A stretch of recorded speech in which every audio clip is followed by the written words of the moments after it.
اعوذ باللہ من الشیطان الرجیم، بسم اللہ الرحمن الرحیم۔ سورۃ البقرہ آیت نمبر 23 سے ہم پڑھیں گے آج۔ وَإِن اور اگر کن تم ہو تم سب، کن تم ہو تم سب، کن کا مطلب ہونا کسی چیز کا، کن تم ہو تم، فی کا مطلب میں، ریبن شک میں۔ اس کتاب کی پہلی آیت ہے نا سورہ بقرہ کی، سوری الف لام میم ذالک الکتاب لا ریب فیہ، جس میں کوئی شک نہیں ہے۔ ریب کا مطلب ہوتا ہے شک ہونا۔ وَإِن كُنتُمْ فِي رَيْبٍ مِّمَّا، اگر تم ہو اس کوئی بھی شک میں، مما من ما تھا اصل میں، من ما اس چیز کے بارے میں، نزلنا جو ہم نے نازل کی، نزلہ ینزل تنزیلا باب تفعیل سے، نزلہ اس نے نازل کی، نزلنا ہم نے نازل کی۔ تو اگر تم اس چیز کے بارے میں جو ہم نے نازل کی تم کسی شک میں ہو، نزلنا جو ہم نے نازل کی، اعلی عبدنا اپنے بندے پر،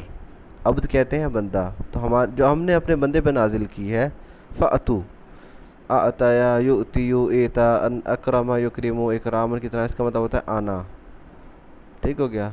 لیکن جب اس کے ساتھ بے آتا ہے نا، فَأْتُوا بی ہے جو بی، تو اس کا مطلب ہوتا ہے آتا، بی کا مطلب ہوتا ہے لانا۔ تو آتایا یؤتیو سے جب صیغہ امر بنے گا، یؤتیو سے تو اوتو، تو وہ بنے گا تو فأتو بھی لو، فأتو بھی لو سورتن کوئی بھی صورت، من مثلہ اس کی طرح کی، اس کی مثال اس کی طرح کی۔ اگر تم اس کتاب کے بارے میں کسی شک میں ہو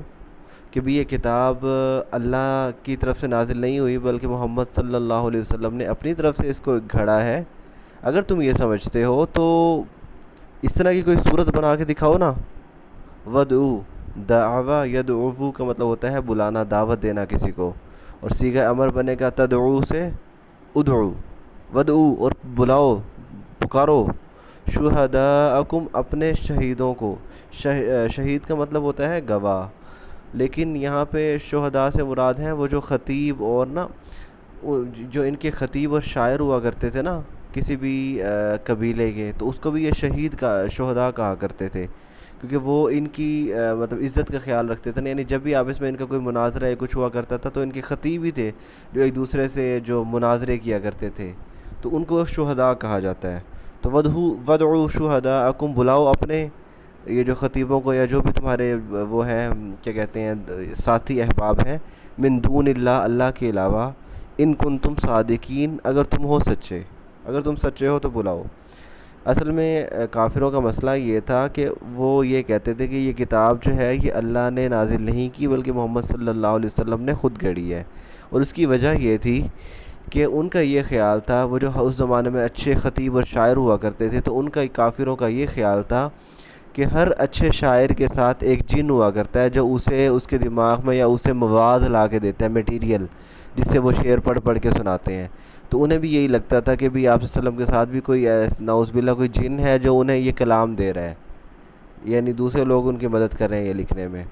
تو اللہ تعالیٰ نے کہا اگر تمہیں لگتا ہے، اگر تم شک میں ہو کہ جو ہم نے اپنے بندے پہ نازل کی ہے کتاب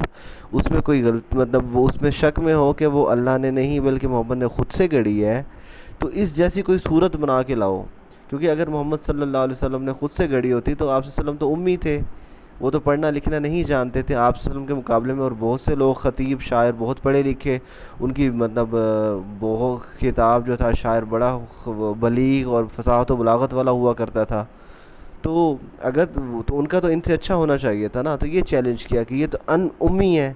اور اس کے باوجود یہ جو کلام پیش کرے ان کے مقابلے میں نا کلام پیش کر کے دکھاؤ، اور صرف خود نہیں جتنے بھی تمہارے جن جنات اور جو خطیب شاعر سارے اکٹھے ہو جاؤ،